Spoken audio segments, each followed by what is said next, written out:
Governor, this legislation that just went through Lansing, how could it possibly be good for Detroit? Not a single Democrat voted for it in a city that is overwhelmingly Democratic, has Democratic leaders, and they're blasting you all over Detroit right now. Well, again, I don't think it's done. So when they're blasting me, I've been a supporter of a package I put out some time ago in the Senate package. But they're blasting the House right now. Yeah, but in terms of even that package, Chuck, let's stop for a minute and look at the bigger perspective. To have $500 million that the state would provide to repay the historic debt for Detroit public schools is a huge accomplishment. That if you go back a year or two, did people even think that was possible? And people viewed that as the critical issue. The second piece is a locally elected school board as soon as possible. That's a huge issue. It really gives people in Detroit back their school system with significant resources, with the debt being repaid, plus investment dollars. So what I would say is I continue to support the Senate package, but I hope people don't look at just as a House action as a negative. There's huge positives there that, again, if you go back a year or two, people would have been extremely excited to see those things happen. And they're now part of a package that hopefully will take place, whether it's the House or the Senate version. Could you support? Do you share the concerns of some senators, though, that if you don't have Detroit buy-in, they won't want it to work and they'll face trouble down the road? Well, again, if you stop and look at it, what would this package do on the face of it? It would have a locally elected school board in a school district that doesn't have debt. That's the model for every school district in the state of Michigan.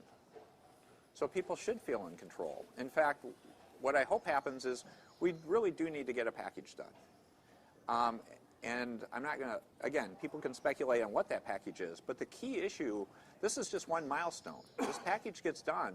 The next most critical question in many respects become about getting the best candidates to run for the school board and to get the best leadership possible for the school board. The next step after that is that school board having the reins for the school district and then going to find the best superintendent in the country to come run the school district. Those are, if you look at the traditional model for school districts, those are the most critical issues in many respects to having a thriving school district. These are all part of this package, whether you're talking the House or the Senate version. But will you sign legislation that doesn't have the DEC in it, that has punitive actions, that they view as punitive actions because of the sick-outs, and that allow uncertified teachers in the city of Detroit? Well, again, I don't do hypotheticals on things like that. What I would say is I believe it's positive that the House acted on a package. Now it's to the Senate. And I've continually said I'm a supporter of the original Senate package. Let's continue to have a dialogue and discussion, and it's now in the Senate. But do you, at this point, to view the DEC as a linchpin to the solution here, or something equivalent to it? Well, what I've said is I've been a supporter of the DEC from the beginning. I was one of the people that brought up the concept. So I'm going to continue to support a DEC. I said that's an important point. What I would say is let's make sure we get a package done that can pass with a majority in both the House and the Senate. Governor, Arlen Meekoff told me that it was this bill or bankruptcy. Do you disagree with that? What I would say is I've been clear that I view not just the term bankruptcy, because I'm not sure that would be the next step if nothing got done, but having the courts take over essentially the school district would be the worst outcome possible. I think that would be devastating, not just in terms of potentially the financial implications, but my first concern on that is what about the kids? Again, people spend a lot of time on adult issues, but let's remember the kids here, that if it's in that kind of situation, are you going to find parents wanting to send their kids to Detroit public schools, and what could happen to enrollment and all the other consequences, and where would they go to school and all the challenges of that. So I view that as the most negative possible outcome. That's why I've been emphasizing the need for a legislative solution. Are you going to hope that there's some tweaks going on when the bill goes back to the Senate? And if so, yes. Well, again, that's why I've stated what my position's been for a long time. So I think there's continuing dialogue going on. This is the process, though. All of you know that. You got to go from the House to the Senate, vice versa, and this is part of the legislative process.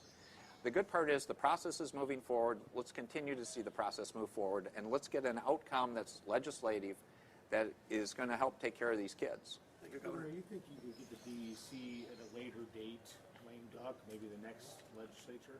Well, you're going to hear me stay on the message of DEC from me going forward. one way or another. So I think the DEC is important because even if it's included in this package, you have the implementation issue.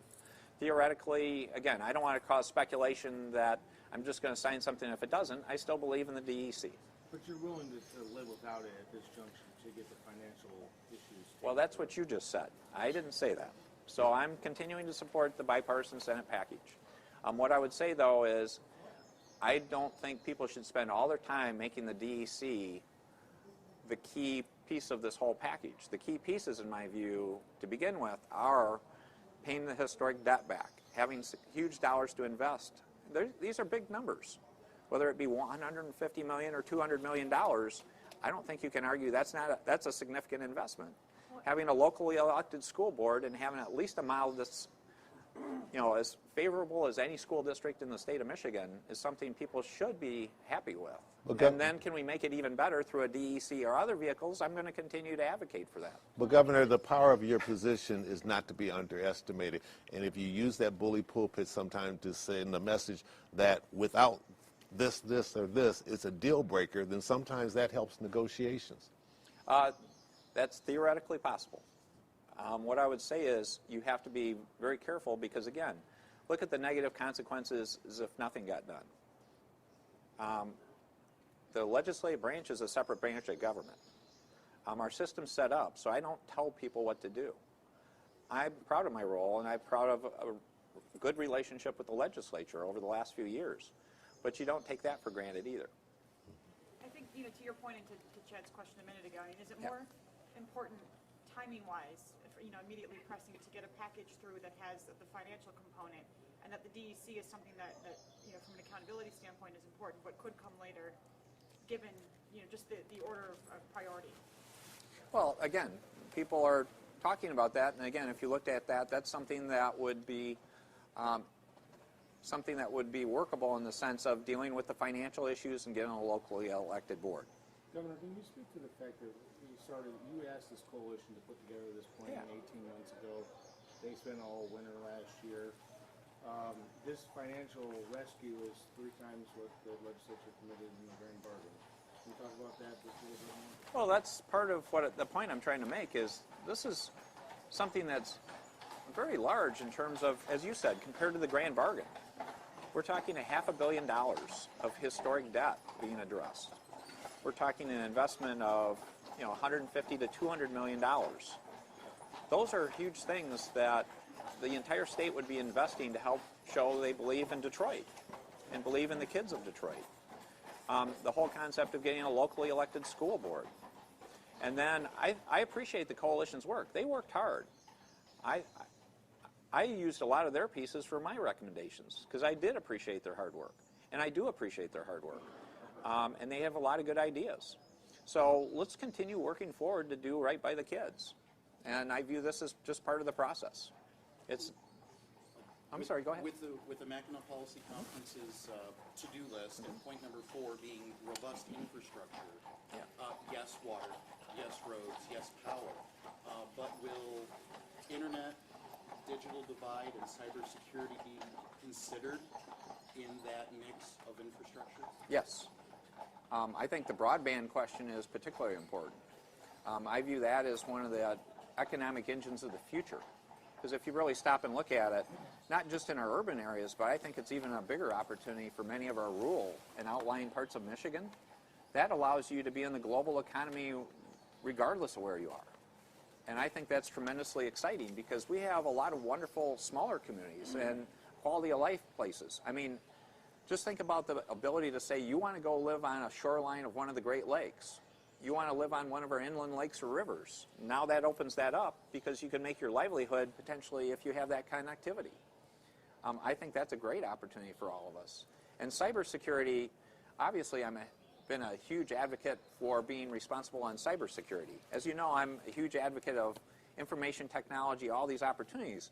But if you're going to promote things, even including like Planet M and intelligent vehicles, I believe it's only being responsible to say you have to be equally as proactive on cybersecurity.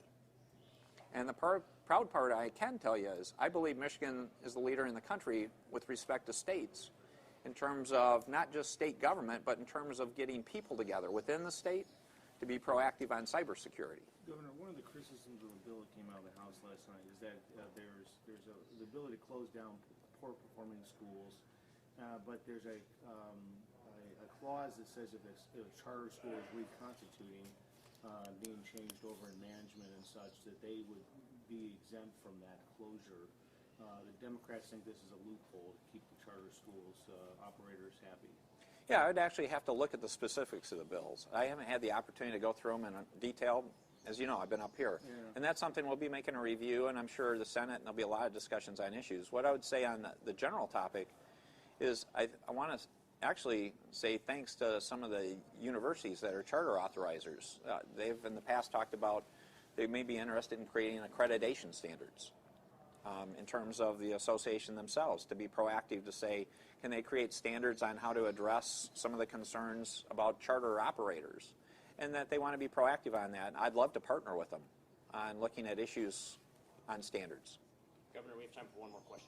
Do you think Alicia Merriweather should be the superintendent next year? I appreciate Alicia Merriweather. I think she's doing a lot of great things working with Judge Rhodes, but what I would say is that should be a decision of a locally elected school board. That's not a decision for the governor of Michigan.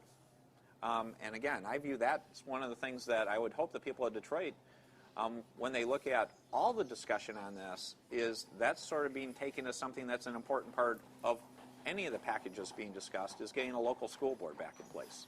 You're happy to be getting out of that business. I think it's great to have a locally elected school board. Again, that's how our school districts operate in the state. And again, there were challenges in Detroit. We know that for decades on Detroit schools. And so I think I was one of the people leading the charge to say we should be moving away from the model we've had and get it back to a locally elected board that has the financial resources to be successful. Let's keep working on that, and let's get something done soon because it's for the kids. I want parents and kids to be looking at the next school year saying there's a lot of bright, exciting things going on, because I'd love to see attendance go up in Detroit public schools as soon as possible. Thank you, Governor. Thank you. Thank you, Governor. Thank you.